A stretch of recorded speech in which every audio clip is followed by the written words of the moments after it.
오늘은 특별히 맥주 감사 주일로 주님 앞에 귀한 예배를 드립니다.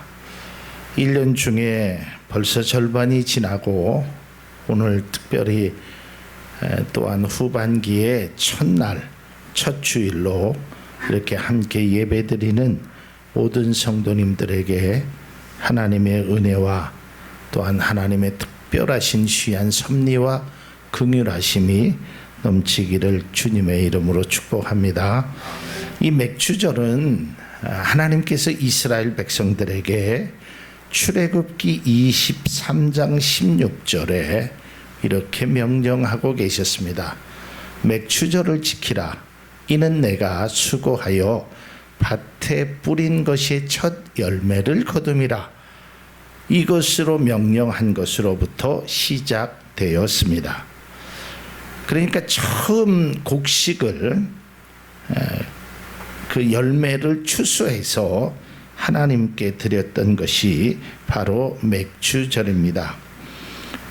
우리나라 교회는 7월 달에는 맥주 감사주의를 지키고요. 보통 10월에서 11월 달에 추수감사절을 지킵니다. 근데 이제 우리가 이걸 조금 이제 오해라고 표현하기는 좀 그렇고, 우리가 맥주절이라고 하니까 이게 보리를 수확할 때 그래서 맥주 보리 맥자를 생각하고, 쌀을 수확하니까 이때는 추수감사절이라고 그렇게 생각하는 경우가 많이 있는데, 그것은 성경에서 말하고 있는, 특별히 하나님께서 말씀하시는 그 맥주절의 진정한 의미에서는 조금 벗어나는 것입니다.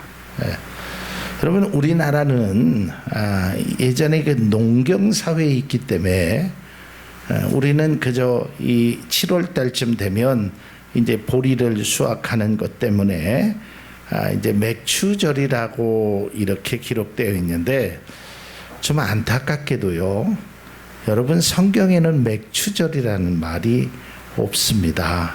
근데 여러분, 만일에 이 맥주절은 우리처럼 만약에 우리가 이제 보리 농사를 만약에 짓지 않는다면 이 맥주절이라는 말의 의미가 별로 없다는 겁니다. 만일에 우리나라처럼 이런 농경 산업이 아니라 저 호주나 이런 데처럼 농사를 많이 안 짓고 그저 뭐 양이나 이런 그 목축업을 많이 하는 뉴질랜드나 이런 데 같으면 이 맥주절이라는 말이 이해가 되지 않을 것입니다. 그래서 이 성경의 원어는 맥주절이라는 말은 없고요.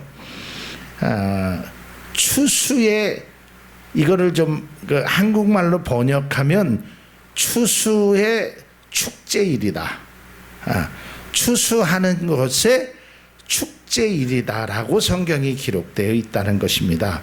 오늘 우리가 읽은 출애굽기 23장 16절에 맥주절을 지키라라고 되어 있지 않고 피스트, 그러니까 여러분 그 페스티벌이라는 그 말에 원하는 피스트 오브 하비스트, 그러니까 추수의 축제를 지켜라라는 그런 뜻이지.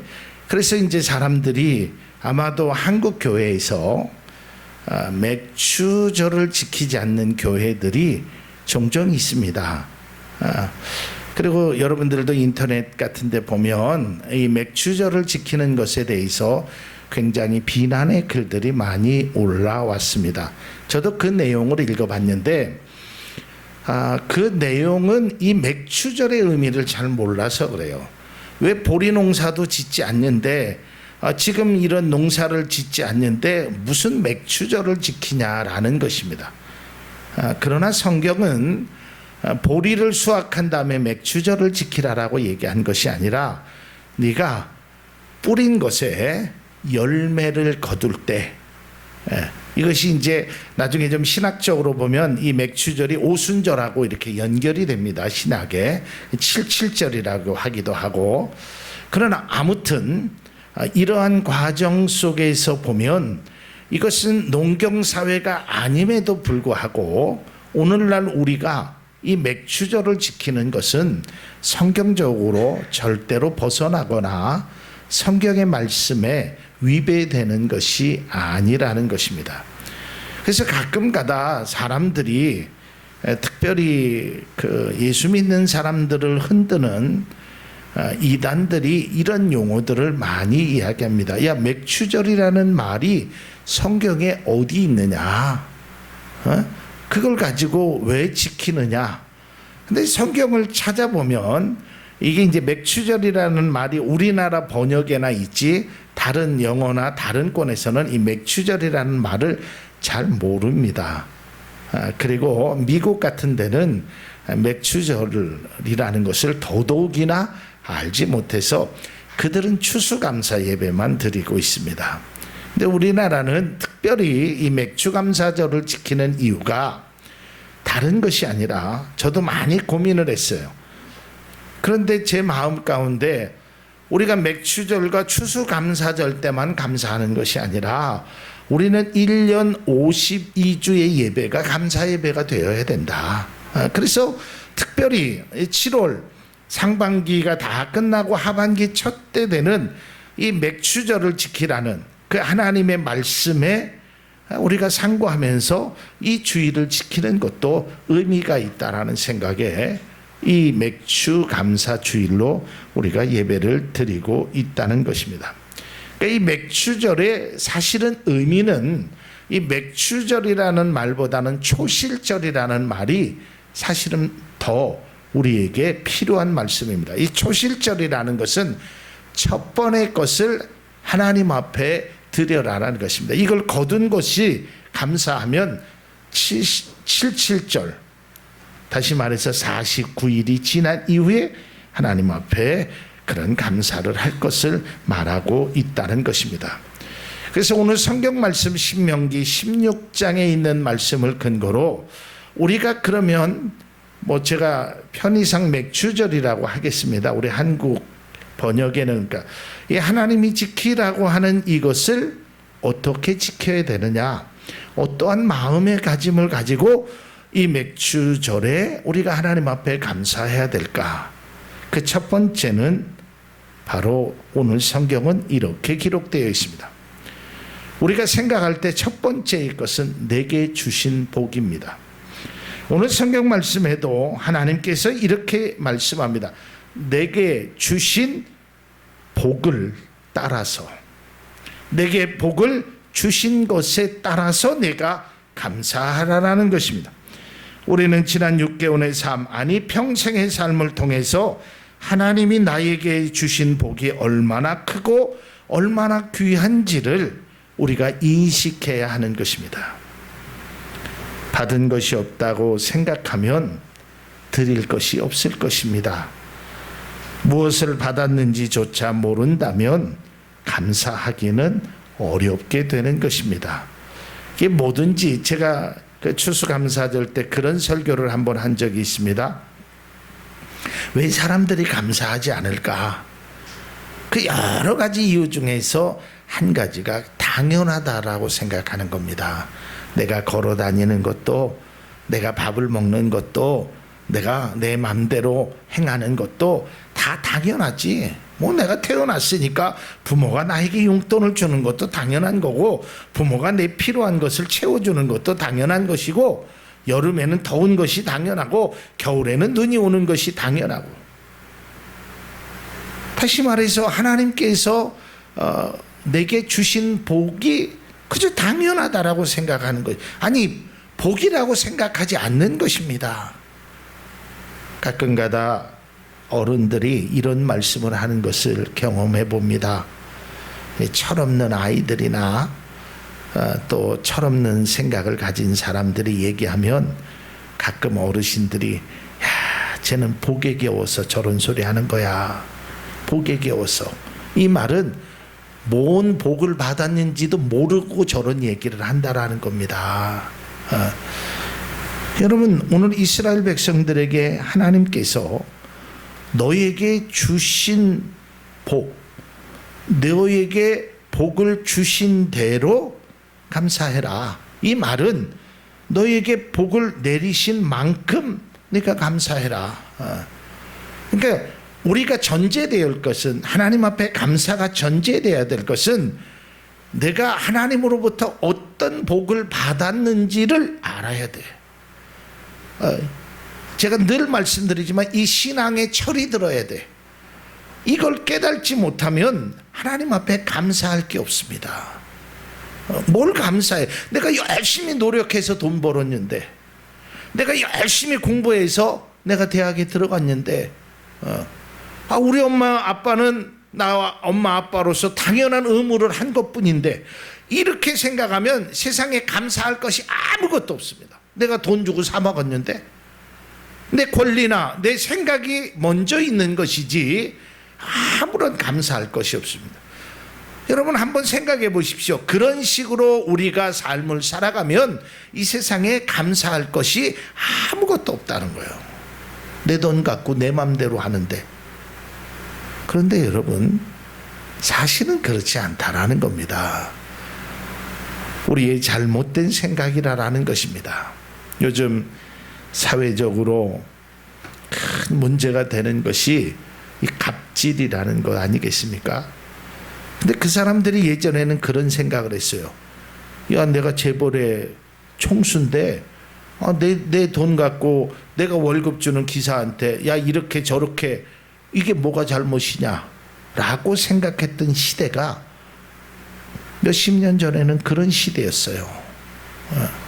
내가 돈 주고 내가 당연한 권리를 한다라고. 그러나 요즘 세상은 그것을 용인하지 않습니다. 아무리 내 돈 주고 내 능력으로 내 힘으로 한다고 하여도 인격을 침해하거나 잘못된 삶을 사는 것을 용납하지 않는다는 것입니다. 왜냐하면 사실은 그 돈이 자기 것이 아니기 때문에 그렇다는 거예요. 여러분들이 열심히 일해서 받은 돈, 여러분들이 열심히 뭔가를 해서 얻은 것이 다 여러분의 것이 아니라는 거예요. 나에게 일자리를 주고 내가 이렇게 할 수 있도록 나를 도와주신 그 부모님의 사랑, 부모님의 헌신, 이 모든 것이 복합적으로 이루어져서 내가 얻은 것이지 달랑 나 혼자만 얻어진 것이 아니라는 거예요. 그러기에 우리는 나에게 이러한 은혜를 주셨고 나에게 이러한 복을 주셨다는 것을 늘 우리는 믿음으로 고백해야 하는 것입니다. 하나님께서는 분명 사랑하는 성도들에게 복을 주셨음에도 불구하고 우리가 때로는 믿음의 사람이 받은 것이 없다고 생각하게 된다면 신앙적인 회의에 빠지게 될 것입니다. 시편 67편은 처음과 마지막을 이렇게 노래하고 있습니다. 시편 67편 1절에 보면 하나님은 우리에게 은혜를 베푸사 복을 주시고 그의 얼굴 빛을 우리에게 비추사라고 시작합니다. 그리고 67편 마지막 절인 67편 7절에 보면 하나님이 우리에게 복을 주시리니 땅의 모든 끝이 하나님을 경외하리로다라고 기록되어 있습니다. 그러니까 이 시편 67편의 기자는 적어도 하나님께서는 나에게 복을 주셨다는 것을 인정하는 것입니다. 사랑하는 성도 여러분, 우리가 지난 6개월간의 삶을 뒤돌아보면서 우리는 어떤 고백을 하고 계십니까? 내가 열심히 살았다. 내가 땀을 흘렸다. 때로는 내가 재수가 좋았다. 이런 생각만 하시지 말고 믿음의 생각으로 하나님이 나와 함께 하시는 복을 주셨다는 그 믿음의 고백이 우리 가운데 있기를 주님의 이름으로 축원합니다. 이런 믿음의 고백이 있어야 되는 것입니다. 하나님께서 분명히 복을 주셨음에도 불구하고 우리가 그것을 기쁨으로 누리지 못한다면 우리가 좌절하고 실망하게 되고 때로는 원망하게 된다는 것입니다. 그러나 하박국은 하나님께서 자신에게 복을 주셨다는 것을 깨달은 이후에 그는 고백했습니다. 나는 아무것이 없어도 하나님으로 인하여 나는 즐거워하겠습니다. 하나님 때문에 기뻐하겠습니다. 왜냐하면 하나님이 나를 사랑하시고 나에게 복을 주셨기 때문이라 라고 그는 고백하고 있다는 것입니다. 이곳에 모인 사랑하는 성도 여러분, 우리도 하박국처럼 이러한 아름다운 모습의 고백이 있기를 주님의 이름으로 기원을 드립니다. 자, 이제 두 번째 중요한 것은 바로 이것입니다. 감사는요, 마음에 우러나와야 하는 것입니다. 오늘 성경이 이렇게 얘기합니다. 내 힘을 다하여 자원하는 예물을 드리고. 근데 이 말이 조금은 좀 뉘앙스적으로 우리에게 이렇게 좀 와닿지 않는 경우가 있습니다. 제가 늘 말씀드리지만 하나님 앞에 무엇을 드렸느냐, 이건 중요하지 않다고 제가 말씀드렸죠. 어떠한 마음으로 드렸느냐가 중요한 것입니다. 여러분, 우리가 누군가에게 아주 귀한 것을 정말 줬다고 칩시다. 그것이 선물이 될 수도 있고요, 그것이 뇌물이 될 수도 있는 겁니다. 그렇잖아요? 그러면 무슨 차이냐? 똑같은 물건을 갖다 줬는데 어떤 사람에게는 선물이 되고 어떤 사람에게는 뇌물이 되느냐? 마음이 달라서 그래요. 내가 이걸 저 사람한테 주면 저 사람이 나에게 어떠한 힘을 발휘해서 내가 승진도 되고 나에게 좋은 것을 주겠지, 이런 마음으로 행하는 것은 뇌물이 되는 거예요. 그러나 내가 진짜 저 사람에게 아주 귀한 은혜를 받았고 너무 감사하다, 이런 순수한 마음으로 드리는 것은 선물이 될 수 있단 말이에요. 아무리 좋은 것, 아무리 많은 것을 드려도 마음에서 우러나지 않는 것을 드린다면 하나님은 그것을 절대로 기쁘게 받으시지 않는다는 것입니다. 고린도후서 9장 7절에 있는 말씀을 보면 각각 그 마음에 정한 대로 할 것이요 인색함으로나 억지로 하지 말지니 하나님은 즐겨내는 자를 사랑하시느니라. 근데 여러분, 여기서 즐겨내는 자를 우리가 잘못 판단하면 하나님은 막 계속적으로 내는 자를 사랑하신다라고 이렇게 우리는 생각할지 모르지만, 이 말씀을 세번역에 보면 우리가 그 마음을 잘 알겠습니다. 세번역은 이렇게 기록되어 있습니다. 각자 마음에 정한 대로 해야 하고 아까워하면서 내거나 마지못해서 하는 일은 없어야 합니다. 하나님께서는 아까 얘기한 즐겨내는 자가 바로 기쁜 마음으로 내는 사람을 사랑하십니다. 이것입니다. 여기서 기쁜 마음이라는 것은 마음에서 우러나와야 되는 것입니다. 그러니까 내가 정말 마음에서 깊은, 정말 하고자 하는 마음, 이것이 있어야 되는 것입니다. 여러분, 학생이 공부하는 것도요, 마음에서 우러나서 하는 것과 누군가에 의해서 억지로 하는 것은 다릅니다.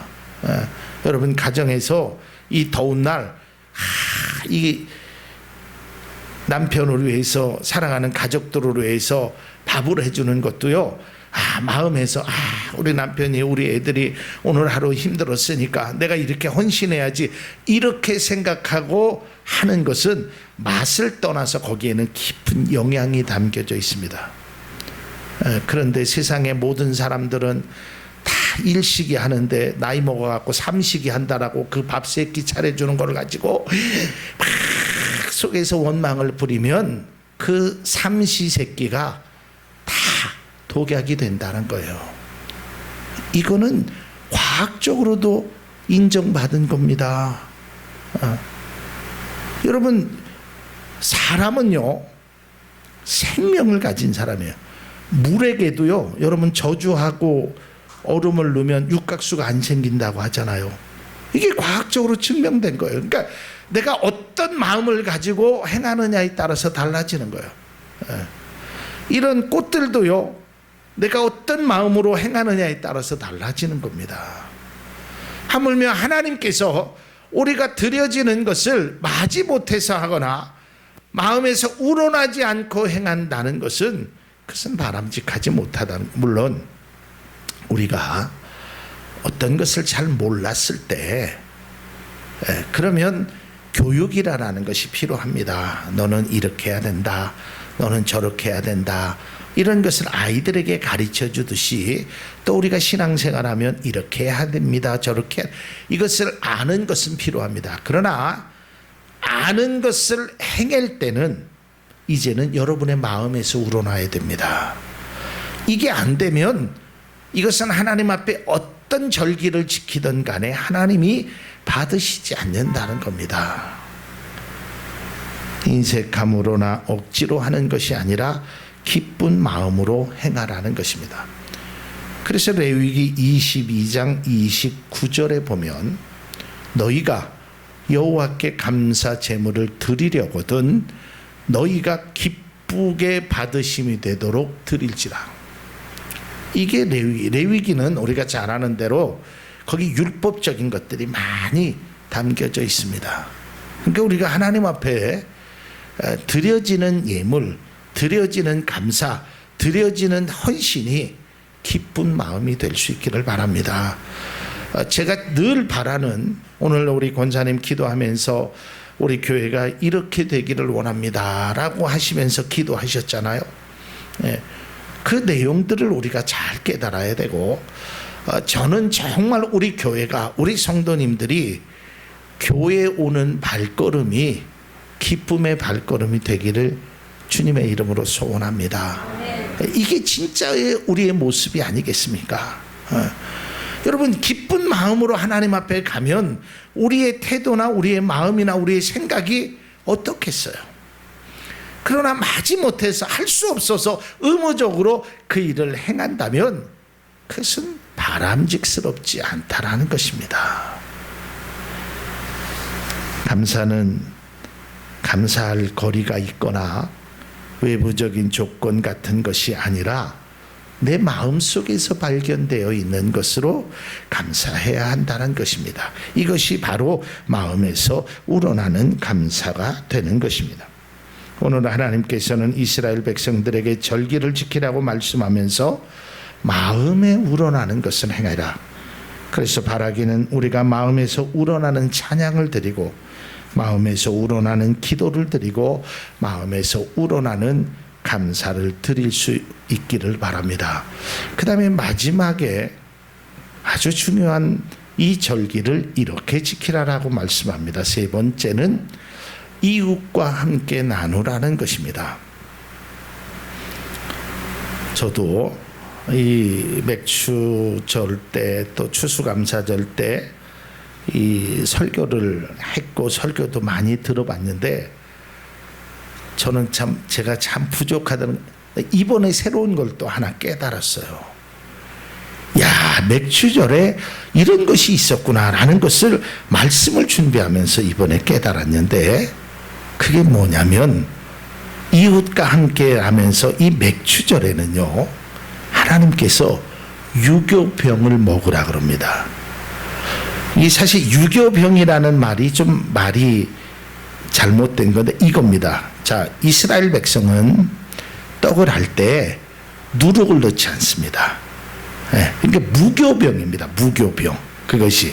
그래서 여러분 제가 그 전에 그 성공회 가서 예배를 한번 드린 적이 있거든요.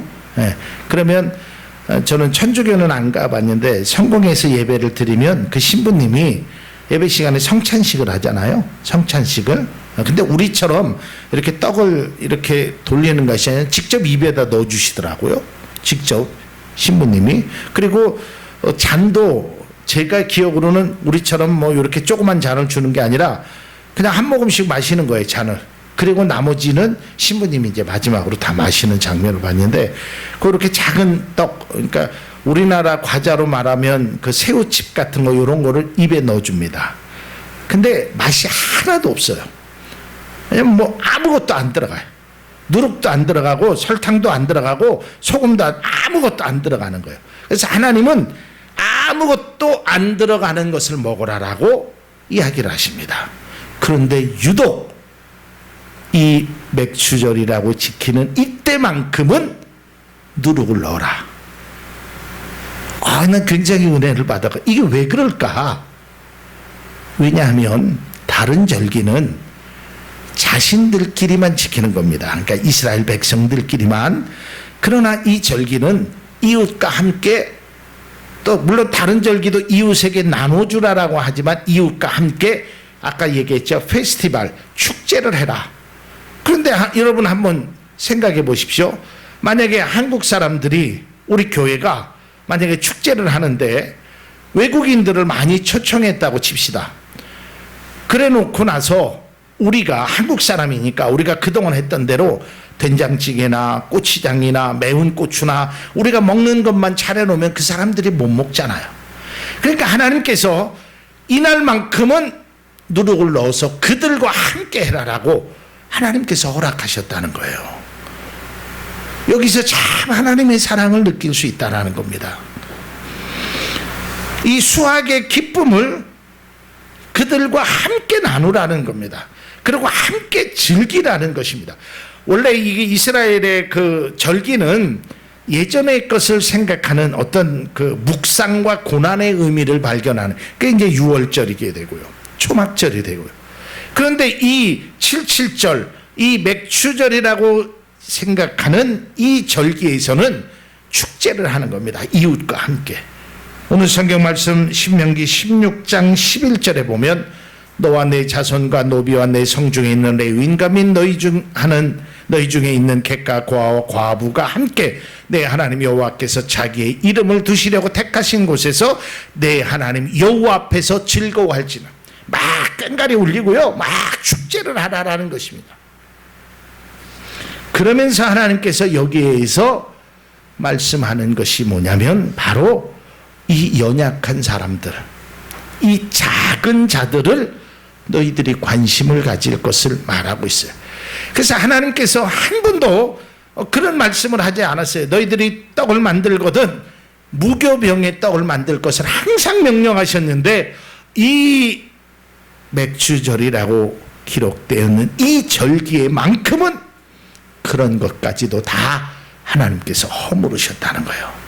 괜찮다, 그들을 위해서 함께 즐겨라라고 말하고 있는 것입니다. 그러면서 여기에서 또 하나 아주 귀한 법을, 율법을 말씀하시는데 그것이 바로 레위기 23장 22절입니다. 너희 땅에 곡물을 벨 때에 반 모퉁이까지 다 베지 말며 떨어진 것을 줍지 말고 그것을 가난한 자와 거류민을 위하여 남겨두라. 나는 너희의 하나님 여호와니라. 그러니까 이 추수를 함에 있어서 이 모퉁이는 베지 말라라는 거예요. 그리고 너희들이 지나갔을 때 땅에 떨어진 것은 거두지 말아라는 것입니다. 이것이 바로 하나님이 연약한 자를 위하여 내버려 두시라는 것. 이것이 바로 모퉁이법, 페야라는 히브리어의 그 페야, 모퉁이, 그 법을 하나님께서 말씀하셨다는 것입니다. 여러분, 이것이 얼마나 중요하냐면 이 하나님의 사랑, 이 하나님의 법을 통해서 정말 구원받지 못할 여인이 구원을 받았고, 그 여인이 예수님의 이름에 그 족보 속에 기록되는 그 모압 여인 룻이라는 여인이 이 법에 의해서 보아스와 함께 나중에 결혼을 하게 된다는 것입니다. 맥추절을 지키라는 하나님의 진정한 뜻을 우리가 다시 한번 이 맥추절에 우리는 뭐 보리도 수확하지 않는데 뭘 이런 것을 지키나 라고만 생각하지 마시고, 우리가 진정 하나님 앞에 어떠한 모습으로 이것을 지켜야 할 것을, 또한 이 절기를 지키라고 하신 하나님의 진정한 뜻을 우리가 발견하기를 원합니다. 우리 교회도 진심으로 이웃에게 나눠주고 베푸는 모습이 언제나 있기를 소망합니다. 또한 나눔을 실천하는 교회, 주신 것에 감사하며 베푸는 모습으로 살아가는 성도가 우리의 모습이 될 수 있기를 바랍니다. 이것이 진정 이 절기를 지키라는 하나님의 명령을 우리는 잊지 않아야 되는 것입니다. 바라기는 하나님께서 내게 주신 복을 늘 마음에 생각하고 또한 그 생각을 마음에 우러나는, 정말 내가 진정으로 하고 싶어서 누군가에 의해서 하는 것이 아니라 내 스스로의 마음이 열려서 하나님 앞에 감사를 드리고 또한 이웃에게 나눔과 섬김을 실천하는 그러한 참된 그리스도인다운 모습이 우리 모두에게 있기를 주님의 이름으로 소원합니다.